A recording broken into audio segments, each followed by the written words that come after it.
Okay, I think we have enough people now. So hello everyone, and thank you for joining us today for what should be a really exciting discussion, thinking about the future of digital government. Just to begin, I'm Ram. I'm an associate public and I'm your moderator today. We're going to have a discussion for an hour, 40 minutes between the panelists, who I'll introduce in a second. Before we spend 20 minutes or so on Q&A before wrapping up. But thank you all for joining, and let me introduce our panelists today. So to start, we have Dr. Tanya Filer, who's the founder and director of StateUp, an advisory firm focused on digital innovation and the public sector. She'll tell us a little bit later about their report, that was launched today, looking at GovTech and some of the exciting startups in this market. Tanya is also the lead for the Digital State Programme at the Bennett Institute for Public Policy at the University of Cambridge. Tanya, I don't know if you can wave or say hi. Hi everyone, good to be joining you today. Next, we have Husayn Kassai, who's the co-founder of Onfido. Onfido uses AI to verify any government ID and then compares it with the person's facial biometrics. Founded in 2012, the company has now grown to a team of 400 across the world and received over $200 million in funding. Husayn's also a member of the Commission on Smart Government and can provide a really interesting perspective as a founder. Husayn, do you want to just say hi and give us a wave? Hey. Next, we have Eyal Feder-Levy, the CEO of Zen City, a company that helps local governments around the world to make better decisions daily by analyzing millions of citizen feedback data points using advanced AI. Zen City are operating across the world in over 200 cities in the US, I believe, Israel, and soon in the UK. Eyal, do you want to give us a smile and a wave? I think you're on mute. Hey, sorry, I couldn't unmute myself for a second. It's great to be here, and thank you, Ram, so much for having me. Excited for this conversation. And finally, we have Dr. Noah Rafford, who has a really great background to his Zoom window. Noah is the Chief of Global Affairs, and he has another title at the Dubai Futures Foundation. He has another title that I'm slightly jealous of, Futurist in Chief, and he helped establish the country's first national foresight unit. Hi, Noah. Hi, guys. Pleasure to be here. Thanks so much. Looking forward to this conversation. Great. Brilliant. Well, thanks all for joining. The purpose of this discussion is to think about the future of digital government and what 2021 holds for us. But I just want to take a step back and think about 2020. For me, 2020 is the year that GovTech came of age. You know, we saw a huge amount of energy and innovation and digital transformation across a lot of sectors. Government really seemed to understand the potential for digital transformation, mostly out of need as a result of the challenges created by the pandemic. I mean, we only have to look at this call now. In a year ago, we would be having this in person, but we've all adapted and to remote working and using Zoom. In other sectors, healthcare in particular, we've seen a huge drive around digital innovation, helping our response to the pandemic. Education, as schools have adapted to remote learning. I just want to start off by thinking about what did we achieve in 2020? You know, where did we see some successes, but where did we also see some challenges? In the UK, for example, we had a real disaster with Ofqual, the student examination body, and an algorithm in kind of managing university grades. So Tanya, I'd be keen to start off by going to you and thinking about, you know, the research that you've been doing about digital government. What changed in 2020, and what does that tell us about the present? Sure, thanks, Ram. Well, look, I think you're absolutely right. There has been quite a step change over the past 12 months or so, in light of the pandemic and the new circumstances that all of us, including everybody working in public sectors, has had to contend with. And so I think the pace of change has been fairly dramatic. I definitely want to focus on lots of the positives, but why don't we start with maybe something less positive, and then we can move in an upwards trajectory. I think one of the challenges perhaps for younger companies, so for innovative startups in particular, I think has been that there have been quite substantive cases in the UK and internationally. I think of some panic in some parts of the public sector, leading to, I would say, sort of very large scale, more than outsourcing, sort of dependency on volunteerism, let's say, from incumbent technology companies. And I think that sometimes squeezed out opportunities for perhaps more innovative approaches that might even address some of the challenges that public sectors have been facing, more aptly. So as I say, that's perhaps one of the downsides, but I absolutely think in many ways, it's been a brilliant year for bringing innovation into public sector organizations. And I don't think that's going to stop in 2021, which I'm sure we'll get into later in the conversation, but I see lots of opportunities for where things might go this year. Thanks, Tanya. I agree. I hope we can stay positive into 2021. Let me just go to Eyal. Eyal, Tanya just mentioned some of the challenges that startups and young companies have faced in 2020 when trying to take advantage of this opportunity. I think it's fair to say, you have in the US and in your response to, challenges around citizen engagement. Can you just give us a sense of, the work that you've been doing and what that means in 2020 and into 2021 around how government uses technology? Sure. I think that in an interesting way, this whole horrible, crazy situation that we've all been experiencing, it met government in a different way than maybe other sectors, because the intensity of the work, the intensity of the need in government actually just went up.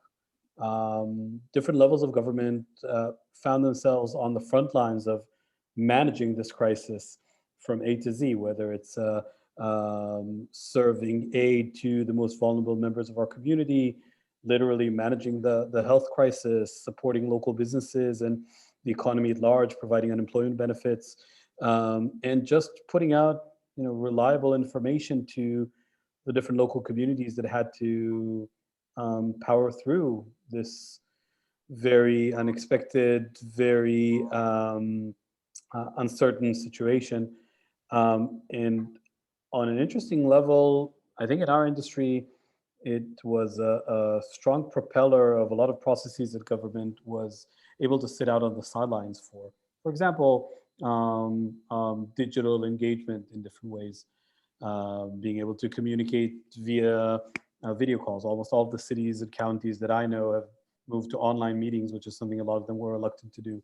Being able to share information online in different use cases, which is something that was picking up slowly, and even giving laptops to employees, right?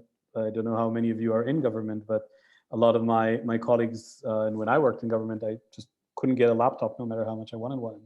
Now everybody has a laptop and they can work remotely. So I think there were a lot of interesting things on our part.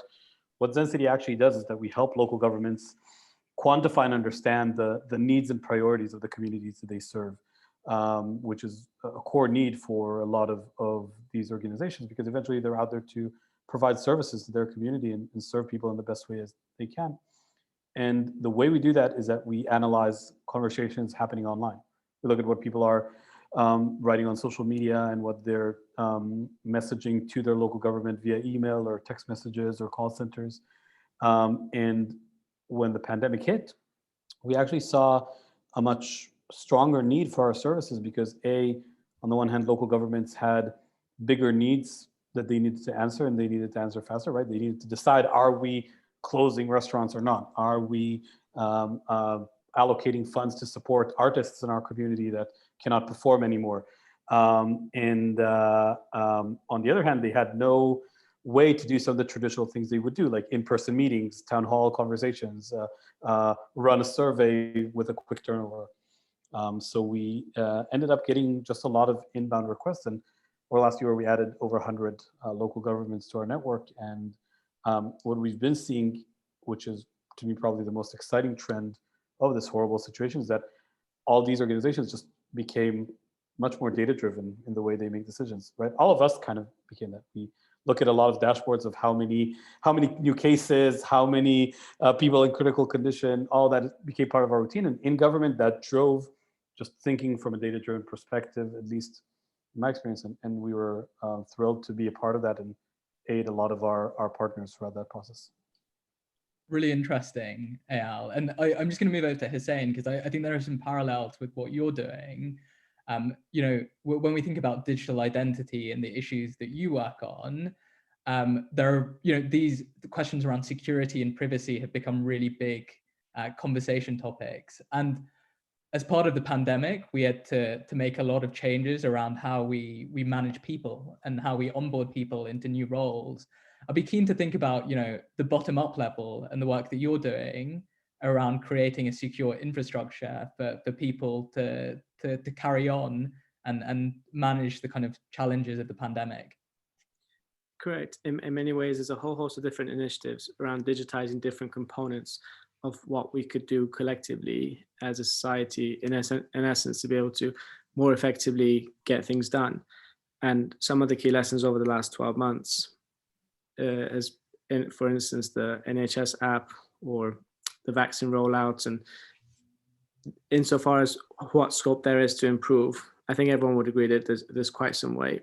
So as part of the Commission for Smart Governments, we kind of looked at the different options and created 56 recommendations, specific actions that can take place to make sure we're better prepared, not just in the pandemic, but more broadly as a economy and as a sort of a digital society, digitizing public services, creating a digital task force, and a whole host of other things to make it happen. The link has been posted in the chat if anyone wants to click and sort of read it. And when it comes to your question, where identity plays a role, insofar as when you're living in an offline world, but you have to continue to interact with the digital world, being able to prove that you are who you claim to be plays a role, and that's a little bit in this. But more broadly than that, whenever there's a discussion around how do you improve technology, is a recognition that there's a risk, you're not sure if it's going to succeed or not. And historically, that's not always been easy for government decision makers, because you have to be pretty certain where the returns on investments are. And the second thing is these initiatives often have to be long, 5, 10, 15 years or longer. And again, often with the government mindset, doesn't always have the luxury to think long term. So having more startup involvement is a way to tackle and improve that. So one of the recommendations is ideally get to 10% of the spend go to be allocated to startups when it comes to solving some of the problems that we find ourselves having to solve. That's a really good idea, and one that I like, and I know Tanya has spoken about previously. Let's come back to how we can solve some of those challenges. But Noah, just, Husayn mentioned that we need to be thinking about challenges that are going to last 15 years or so. But, lockdowns are set to continue over the next few months. How can we think about managing those risks and kind of taking advantage of the innovation that exists around the world to solve the problems that we're facing immediately? Yeah, thanks. I quite liked, maybe it was a sub point that Eyal made, that obviously those of us who are responsible in government for the frontline services and immediate public health responses, immediate infrastructure, logistics, security concerns, the pandemic and crises like that are more than all hands on deck. But for some of us who are in a policymaking or a strategy function, or might have the chance to actually sit down and think through, okay, what are the kind of things that we always wanted to do? What I want to think through in a little bit more depth. And I think that, as everyone has already mentioned, that's certainly been the case here in our part of the world in Dubai, where we had to dust off some of the more radical proposals that had been on the shelf around things like homeschooling, remote education, et cetera, which technically, at least in the UAE, were illegal before before the pandemic. You couldn't teach your child at home if they weren't in an accredited institution. And so it provided that impetus and that spark, that much needed spark to take those things out and widen people's Overton window of consideration around what they thought would be possible. And whilst it's somewhat of a cliche, like never let a good crisis go to waste, I can certainly say that in moments of panic, when the world is changing in ways that one never expected, people are more willing to consider more radical ideas. And so we've certainly got a lot of, I would say, forward momentum on some things that just never would have been considered in the last, before the pandemic in that sense. And now, at least here, things are quote unquote relatively stabilizing. We have a decent handle on the virus, although the New Year's rush was quite a shock, 50% increase in caseload in like 2 days, more or less, post New Year's. A lot of those things are going to move forward and embed. So it's having that kind of the agility to be able to take those things off and really just sell it hard when the moment is right to get a window of opportunity that wouldn't have existed there previously. I agree. I think, there is that kind of balance between getting it right and the kind of immediate needs and challenges and risks that are associated with innovating and taking risks. And on that note, I think, we've seen a big commitment at the start of this year around the world for innovation. The new US president, Joe Biden, has set aside a huge pool of money for digitization of government and for cybersecurity. The European Innovation Council has kind of announced that it plans to invest up to 3 billion into innovation and startups. So it seems that 2021 is, if 2020 is when GovTech came of age, 2021 is where it's kind of firmly maturing. I'm keen to hear from the panel on, we've seen areas like education and healthcare succeed. What's going to happen in 21? Which are the areas that we should be looking at and thinking about as ripe for digitization and innovation in government? Does anyone want to jump in? I'll jump in just on the tails of what Noah spoke about and what I mentioned before. I think that definitely everything that has to do with engagement or systems of engagement in general between the government and the public is an area where the public sector has definitely been lagging after the private sector in a lot of different ways. And it's always been kind of a surprising fact to me because it's something that governments hold to a very high account. Governments want to engage with their communities or need to engage with their communities even in more ways and into a higher regard than private companies. So I think that's the area that's most ripe for innovation. And hopefully we'll see, we're already seeing because of the pandemic, for example, online meetings and the like, but hopefully we'll see a lot more activity in opportunities for digital engagement. That's my take. I'm happy to share a few ideas on this one as well. I think, so when we were putting together StateUp 21, we were really interested to think about, what's happening on the demand side. So what are governments and public sector organizations asking for at the moment? And then also to look at the supply side, where's the most interesting innovation happening? And also where is investment going? And actually, I think what emerges is a fairly clear picture of a sort of vision of I'd like to say post-pandemic world. Hopefully we're nearing that, but with some really clear themes along the way. So, I mean, the first is a green recovery and technologies to aid with that.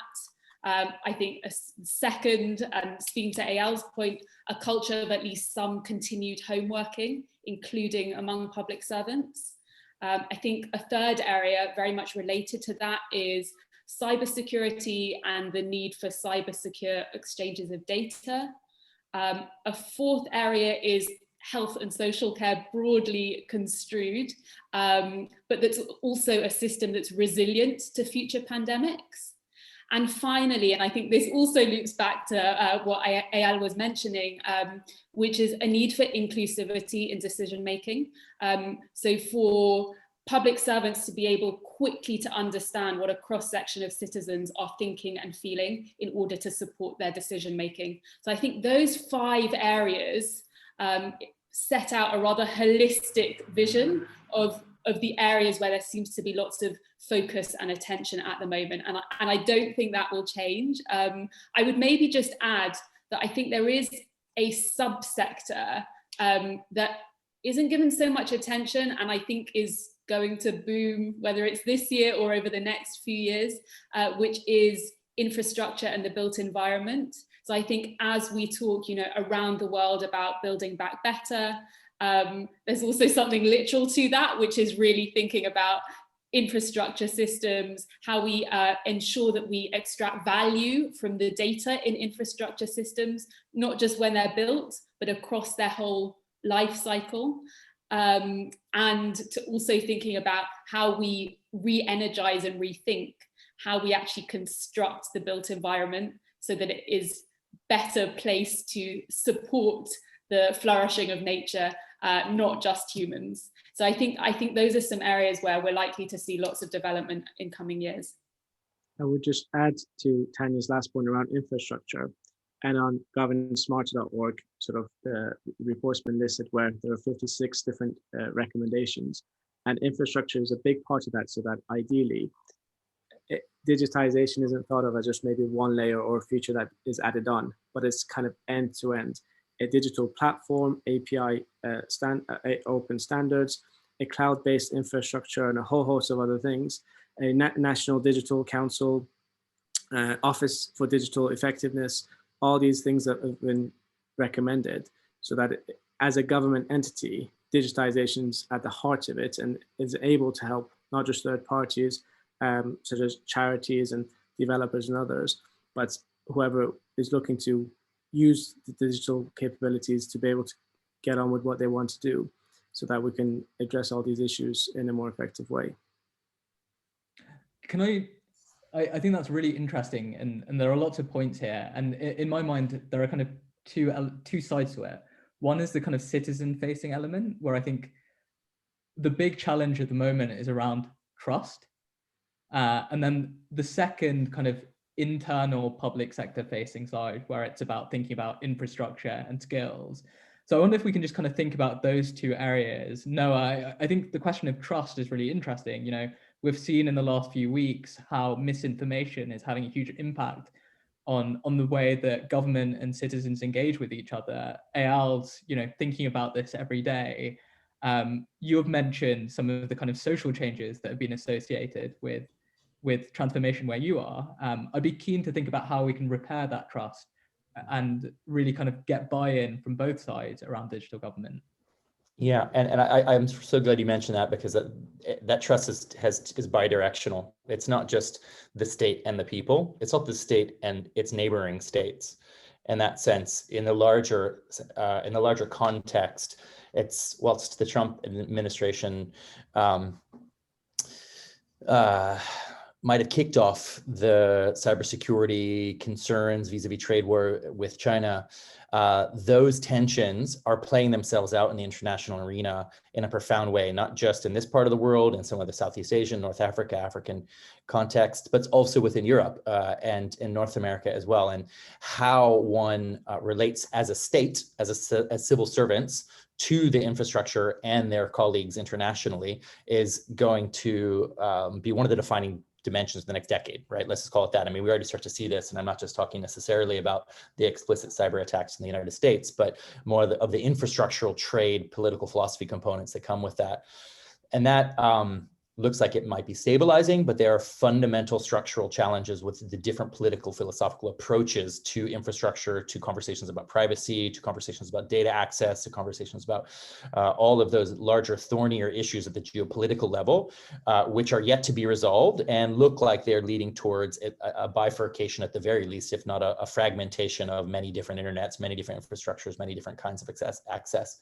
So that is going to inevitably taint the conversations that we as civil servants have internally with our ability to digitize and provide better citizen services and better public services on that kind of public sector to citizen conversation, not to mention the fact that from the bottom up, the reality is there's very, very little faith in the authority of central power anymore. There's very, very little agreement on consensus reality. There's very, very little agreement on what represents facts, on what represents propaganda, news, fake news, etc. And that genie not as irreconcilably let out of the bottle, but with a proliferation of discords and private WhatsApp groups and all of those sorts of things, it's a significantly different terrain in which government communications has to operate, and then with consultation has to operate. So I think you hit the nail on the head by identifying trust there, but it's a multidimensional trust, both outwards with our partners and peers, which are in perhaps a confrontational, if not necessarily collaborative environment, but also internally as well, the fragmentation of authority and influence amongst the civil society, and how states reconcile that goes far beyond the questions of infrastructure, goes far beyond the questions of like, do we put in a digital office? Do we put in a, all of the aspects around startup support, et cetera. Those are all obviously essential, but there's a larger political economy conversation which has to occur from a place of trust. Ultimately, you have to know what you're saying. You have to have a credibility to be able to engage in those levels of dialogue. I don't know if anyone else wants to jump in around that question. I mean, you know, one thing I think you missed there, Noah, perhaps, is thinking about the big companies. You know, in the UK and in Europe, we're seeing increasingly the big companies, you know, the companies that we, you know, citizens might not have a huge amount of trust in, also starting to dominate digital government. You know, whether it's someone like AWS hosting the cloud infrastructure in the UK for many government agencies. Tanya, perhaps, you know, what does that mean for smaller companies? You know, we're talking about increasing support for smaller companies, but we're also seeing the kind of consolidation of the larger companies within government. How can we kind of manage that balance between, you know, the innovation and the innovative companies and the increasing nature of the companies that facilitate their capabilities? Yeah, thanks. Well, maybe I'll try to answer in a way that also feeds into the trust question that you posed before. I think, look, obviously the regulatory landscape is extremely complex, and a very heavy-handed approach would also be bad for startups. An approach that essentially just sees the tech sector as the tech sector is going to cause a lot of difficulties for innovative companies. And so in general, I think a move towards standard setting, where there are clear rules of the game for everybody, is probably a good way to go.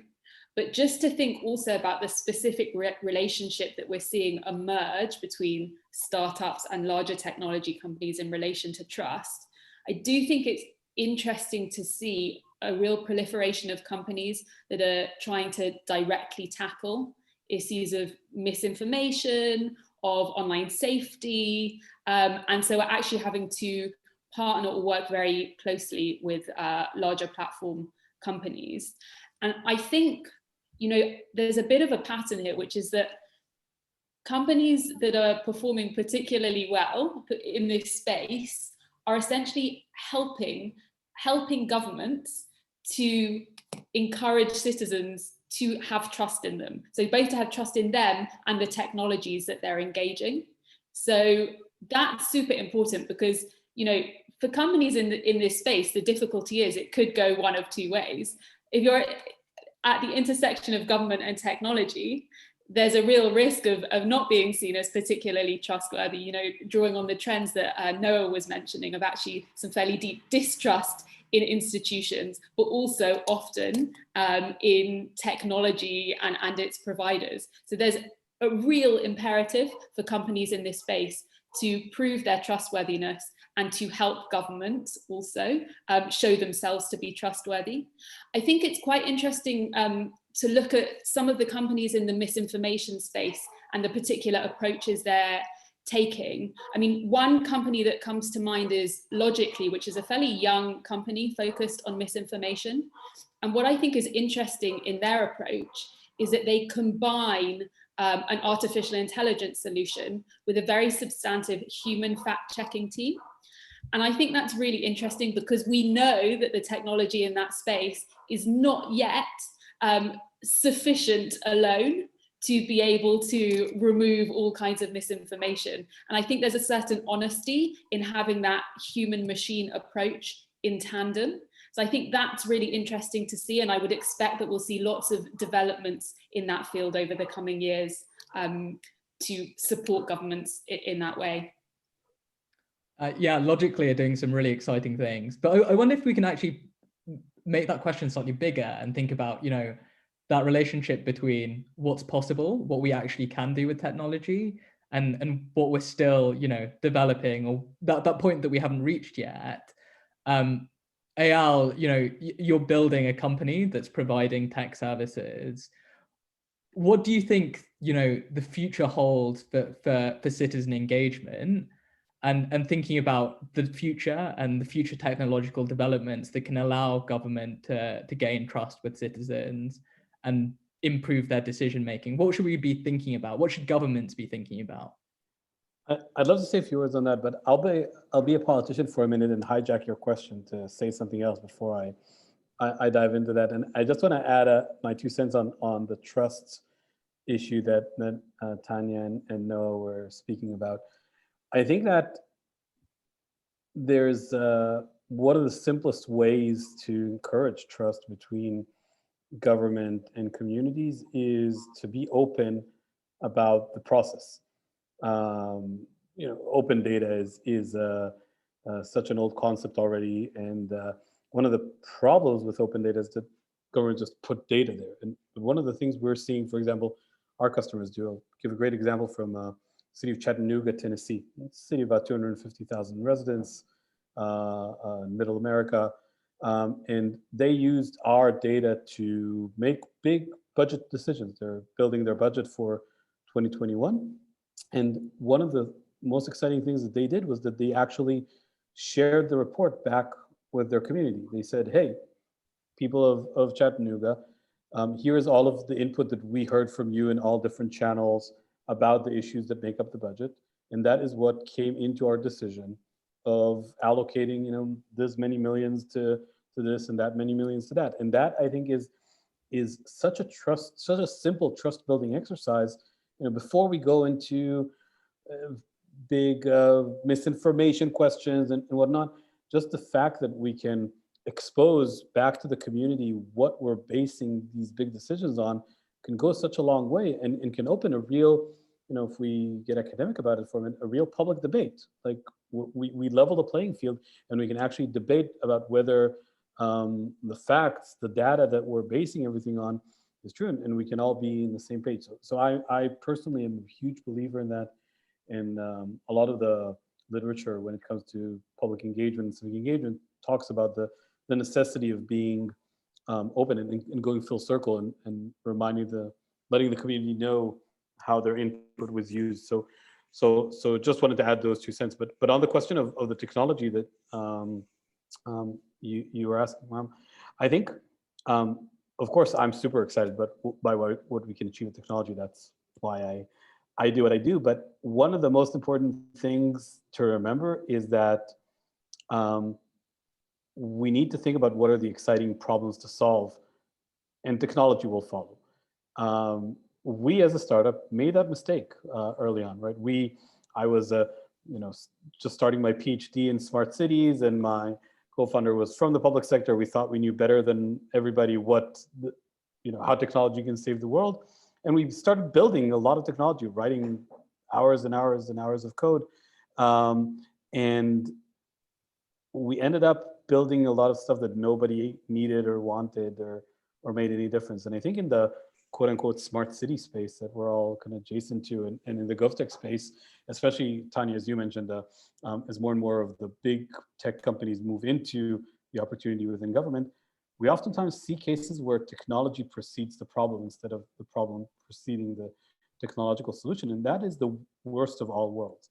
When somebody buys a cool technology for a lot of taxpayer dollars that doesn't have a real impact, that's what decreases trust probably to the highest extent all around. So I think, to me, the most exciting thing about technology is that it can be shaped to solve real world challenges. For example, here we are all, as simple as video conferencing has always been around. Here we are, being able to connect and communicate and have a discussion in a world where we all need to stay home, something that if this pandemic would have hit 10 years ago, we probably couldn't have been able to do. So to me, that's the exciting part of it. And as I think about the wicked problems that governments face today, I won't sound like a broken record and say engagement again, but I do think that the topic of how do we optimize the incredible amount of resources that we manage as government agencies to answer the very important needs that we need to answer. I think to me that's the most exciting problem, and the power of data and AI and natural language processing and cloud computing, so many things in the background there could help make decisions smarter, from health and human services all the way to trash pickup and infrastructure decisions. That's my 2 cents. I would just maybe add on the question of digital government and trust. There's probably 2 components to it. One is trust or confidence that projects will be successful, i.e. the capability of projects being able to be delivered. And the second thing is, are the right projects being worked on? And on both those fronts, digitization and technology can help. In essence, one is around transparency and people being able to see what is happening or what isn't. But secondly, being able to have a problem-focused approach where the government lays out, this is the problem we're looking to solve. And then, as Eyal mentioned, the technology solution is geared towards solving for that specific problem, and increasingly moving to solving a problem end to end, and not just one layer of the piece, but thinking through issues from end to end. And when you have cross-governmental departments, having cross-functional teams, being able to connect the dots more effectively, it's only then when you're able to fully utilize the benefits that digitalization can bring. Really, really insightful. For everyone listening, please do start putting in some questions into the chat that we can ask the panelists. But I have one last one, which is, Eyal and Husayn, you mentioned about that problem-focused approach, which I think is really, really important. I think one of the challenges there is, government doesn't always have the best understanding of technology and what's possible. How can, government get better at kind of articulating the challenges that they actually face? I'm particularly thinking about digital skills here, and what are the types of skills that government needs to understand and engage the wider tech ecosystem with? Well, I'll jump in and say you can't have a GovTech panel without talking about procurement, right? Definitely the shift to problem-based procurement and problem-based solutionizing is definitely an exciting one, and I strongly agree, Husayn, with what you just shared. But to your question, Ram, and that's, I think, the flip side of it, to have a good ability to evaluate, responses to a problem-based competitive process, governments need to not be afraid of some of the core building blocks of technologies as they are made up today. For example, one of the things that I've been doing over the past couple of years is giving AI 101 conversations to people in government, because eventually AI is not scary robots coming to take over our jobs. It's a very, let's say, simple to understand set of concepts and statistics that have a lot of big implementations by a lot of smart people. But in order to have a meaningful conversation on them, we need to understand a few basic concepts, like what is, what is a representative sample? What are the biases in data? What's a supervised and unsupervised learning, and those are concepts that anybody can understand. You don't need to have a PhD in computer science to read them. So I think that's, to me, a great example of the type of conversation or tech literacy that the public sector officials need to have to make sure they are getting the solutions that they need and are not being, having algorithms pushed in their face and saying, oh, well, here's a black box that will solve all of your problems. And I have to say that I, as a tech CEO, I learned the most from my public sector counterparts that were able to ask me smart questions about the way our technology works, and found a lot of gaps in the way we do what we do. And we learned and grew from that and provided better services to them and to the customers that preceded them. precisely, having the government's chief digital officer role is definitely a step in the right direction. And more broadly, a digital skills framework, because you may have, whether it's ministers or other decision makers coming from all walks of life, and having the ability to assess in a framework what their digital skill sets are and how those could be improved, or at least there'd be a program around it, so that there's a better understanding of what technology is able to do and capable of, so that more, I suppose, informed decisions can be made. I hate to quote Steve Bannon ever, but in this particular case, he has this phrase, I believe he took from Breitbart, but culture is upstream of politics, and I often adapt that to culture being upstream of policy. And part of the challenge is pedagogical here in helping our colleagues in government, but also in the private sector, understand the language that we speak, the constraints that we all face. But I think it goes beyond just the information content of the challenges in that sense. And I like the Chief Digital Officer example because a lot of our work in Dubai, for example, we run an accelerator program called the Future Accelerators program. And it's really a matchmaking exercise between emerging technology companies and heavily regulated sectors like education, security, energy, et cetera. And the regulators themselves, who in Dubai's case are often either the owner and or operators, or at least one of the bigger procurement forces in the market. And the thing that is so useful about that in the long run is literally just building social relationships between these groups, so that when I'm, let's say, for example, having a conversation with our colleagues in the Roads Transportation Authority, the governing body here that manages the surface transport, having had now 7 or 8 cohorts of different mobility on demand companies and different automation companies and different mapping companies and stuff, helps my colleagues in government have a face and a name to someone who represents that kind of business.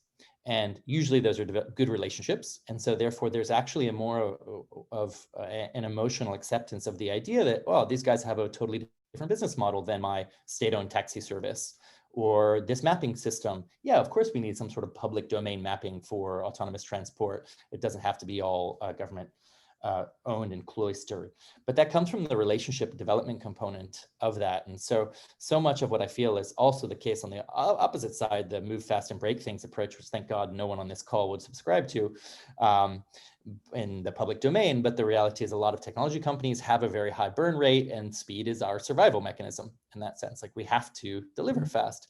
But that doesn't work in the context of public settings often. So it's providing social circumstances where shared culture can be created and shared trust can be created, that then enables the consideration, if not actual implementation, of the more pragmatic proposals, like let's put a chief digital officer in place, or let's allocate funding for that.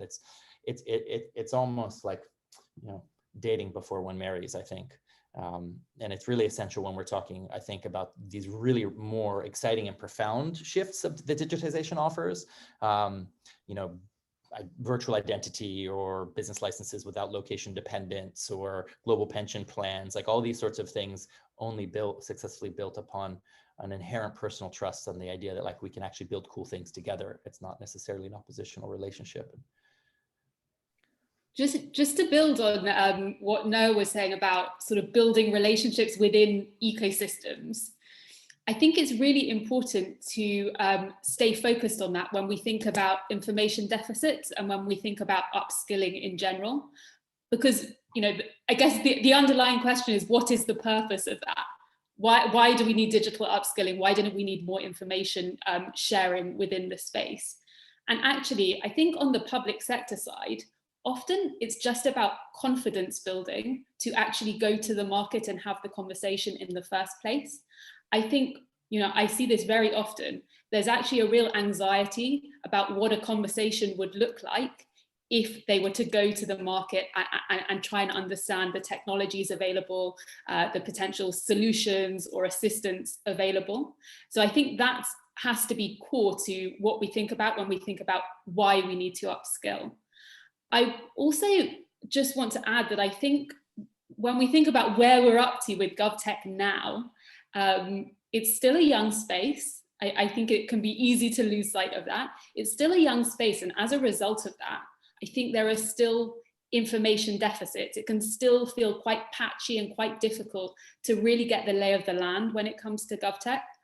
And, you know, this is something we've really tried to tackle, or begin to tackle, I should say, in StateUp 21, because what we've tried to do is actually combine a kind of macro perspective, so data-driven insights into the technologies that companies are using, the subsectors they're working on, but then also with that kind of micro focus in profiling in quite a detailed way some of the leading and most promising companies in the space.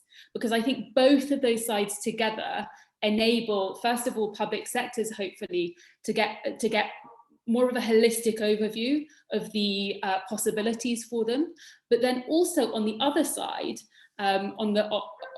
for investors, for entrepreneurs, it enables them hopefully also to understand, you know, where there are gaps, where there are areas that aren't being covered so much. And I would just add one more thing about this question of sort of public sector understanding. One thing we found that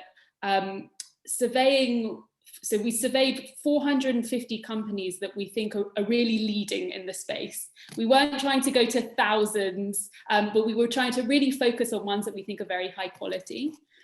27% of them said that they were developing some kind of AI or machine learning technology for the government market. That's over a quarter of companies. Obviously, you know, goes without saying, at very different stages of development. But we need to think about that in tandem with the fact that in many government organizations, particularly at the local level, public servants will say they have no way of understanding what AI is, what its impact is, what it does. And actually that could potentially end up in some really, really thorny legal territory apart from anything else. So I think we need to be really clear that there is a big disjuncture at the moment in terms of understanding versus technology provision, and think really clearly about how we go about addressing that gap.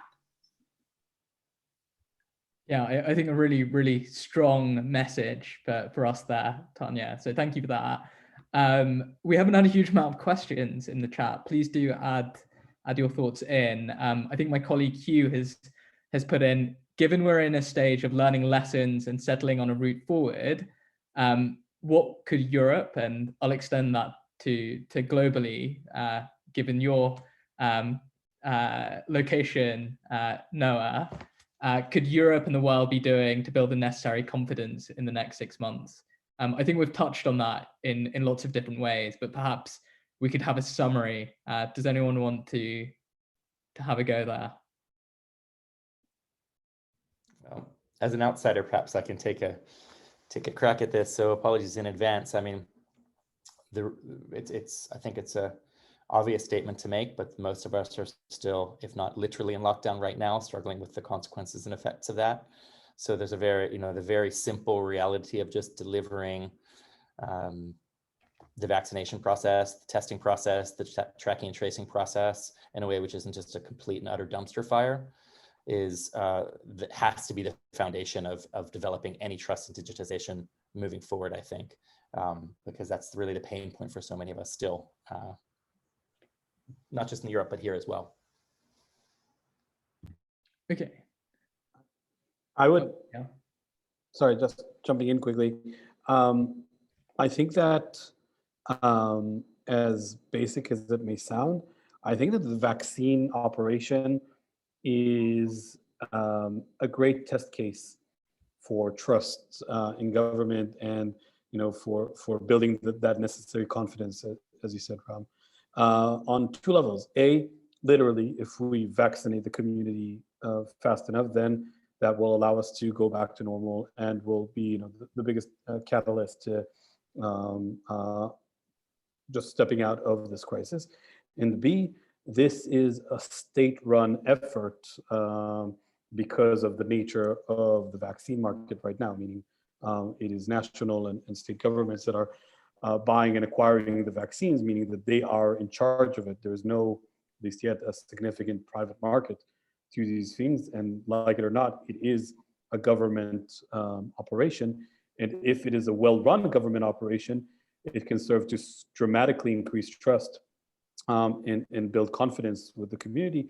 It could be a great infrastructure of communicating with the community around this acute need, a great infrastructure providing the right information.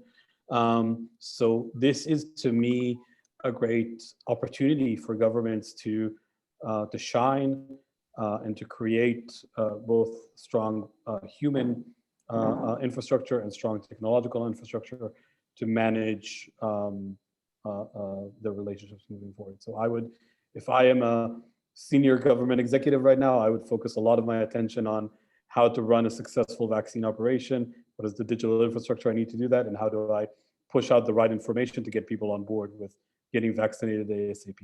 That would be my focus.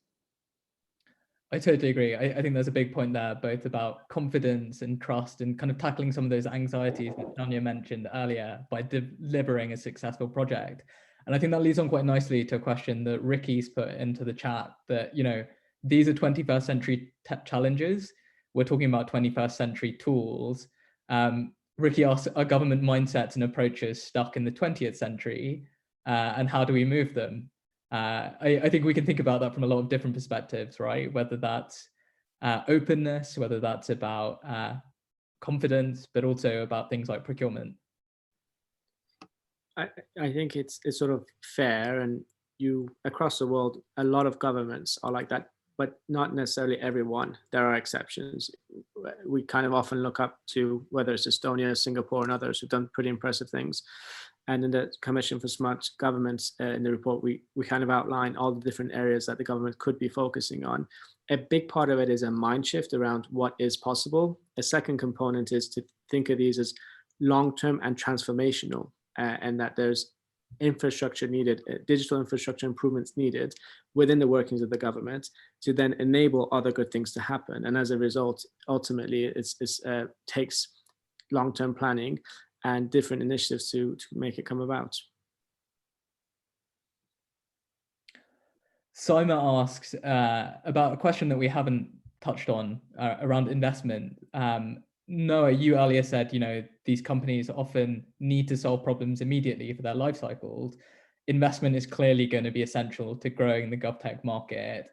How can governments be working to encourage, you know, investment and collaboration in innovative companies, whether that's from traditional venture investors or from, you know, corporates that are investing in companies for their supply chains? Yeah, I think, you know, we try to take quite a diverse and heterodox view of investment, at least in the context of our work in the Dubai Future Foundation, because often for early stage or sort of Series BC companies, actually revenue is an extremely important thing. So project financing, developing contracts, be that even quite small, 50,000 pounds, 100,000 pounds, whatever that might look like, that can be a meaningful contribution that serves multiple purposes. First, keeps the lights on, gives you a couple more months of running, well, depending on the size of your company, but also B, provides a real boots on the ground testing and context for this new approach, right? If it works, which in many cases we hope it does, then that provides a proof point for the company to go out and raise capital, develop additional markets. So a lot of our work is trying to provide small and medium scale project financing to test these things out in context of other kinds of investments. There's obviously all sorts of incentives that can be provided, but on the venture side of things in particular, we've taken the example from Israel, which provides asymmetric return funding. So you would put in a certain amount, let's put in, say you put in 10 million pounds and the private sector puts in 30 million pounds, but the relative return on any exit or liquidity events is significantly higher for the private sector. So you're basically incentivizing private money to come into an investment round or a fund. That's a very smart way of seeding the market, of making the market in combination with other approaches. But I should just say that, you know, a lot of these techniques are quite well known. There is still, it's thankfully from where I sit in this part of the world, where there's a very strong alignment between sort of the political economy of the state and the political economy of state-owned enterprises and market making. There's a large understanding that the government has to be involved in seeding and making the markets for these transformational changes as necessary. Certainly until the engine gets primed and things can take over on their own. But often that's a fight which is still being fought in many European contexts. You know, the conversation around market liberalization and privatization versus state support and picking winners, all of these things are still quite hotly debated. So even just providing a cultural conversation which encourages the state in actively supporting companies along that pipeline, from applied R&D through venture, through startup to Series A, B, C, D, et cetera, public companies. That's meaningful, right? It's a meaningful signaling mechanism to say that you're doing something good, we support you. Yes, we're providing tangible support where we can, but that this approach is necessary and important as a signaling device for other peers within civil service and other colleagues within the international political environment. Brilliant. Thanks, Noah. We've only got 2 minutes, so I'm going to very quickly go I'm sorry. And say, if you have an ask, if you were in government and you could implement one policy to turbocharge digital government in 2021, what would that be? Eyal, why don't you start? Happy that I start because I'll go with the obvious: procurement. Change the way you do procurement. I couldn't agree more with Noah's comments just a moment ago. The best way government can support innovation is to allocate some of the incredibly large procurement capabilities that they have to innovative technologies and startups. And to do that effectively, they need to allocate funds for trials and pilots, and they need to open up procurement to challenge-based procurement and to procurement that is not answering lengthy RFPs that take forever, because startups don't have forever. Definitely that. And from my perspective, also don't forget the needs themselves. Make sure that you're buying technology for actual problems, actual needs that you have. And my 2 cents on that is listen to the communities that you serve to understand what are the most important needs that you need to answer. Perfect. Procurement. Tanya. Well, I don't know that it's a policy, but I would simply say ensure that more people across public sector organizations feel that digitalization is their responsibility and is core to their job. And I think increasingly that won't be much of an effort, not least because of the past year. But I think that we need to move beyond any sense that digitalization is something that just belongs to a team or a department or a unit, and actually that there needs to be a kind of infectious culture of change across organizations as a whole. Brilliant. Digitalization is a kind of all-encompassing issue. Husayn? I would go with something more organizational as digital task forces, so that department-run services are given to these digital task forces that cut across different departments, kind of like cross-functional teams within a startup or scale-up, and that they are the ones that are responsible to deliver these services. Brilliant. And finally, Noah. So I'll go a little bit more radical. Post-geographic, non-location dependence, business residency, public services. If you truly digitize public services, that means it can be offered anywhere on the web where you have a device, which is a fundamental reimagining of what it means to offer state services in a sovereign space that isn't dependent on where you are and who you are in the world. Brilliant. I think there's some really exciting ideas there that can really help us drive forward what we achieved in 2020 into 2021. So I think just to wrap up, thank you to all the panelists for joining and kind of telling us their perspectives on digital government in 2021, and everyone else for joining. Do check out the Commission on Smart Government's report, the StateUp 21 report. Tanya, I don't know if you want to share the link in the chat for that.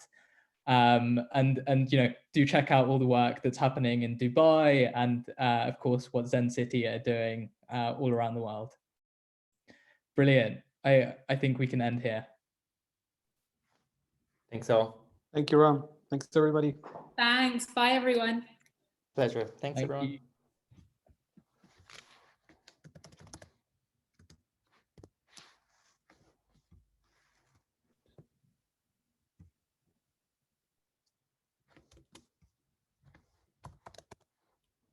Thanks, Noah. Thanks, Husayn. Thanks for joining. Appreciate it. Really interesting discussion. Sorry we've had to drop off quite quickly, but it's 4 o'clock, and I think someone else has to use the Zoom call, so I'm being forced to end it sooner than I would have hoped. Pleasure. See you guys. Thank you. Thank you. All right. Bye. Cheers.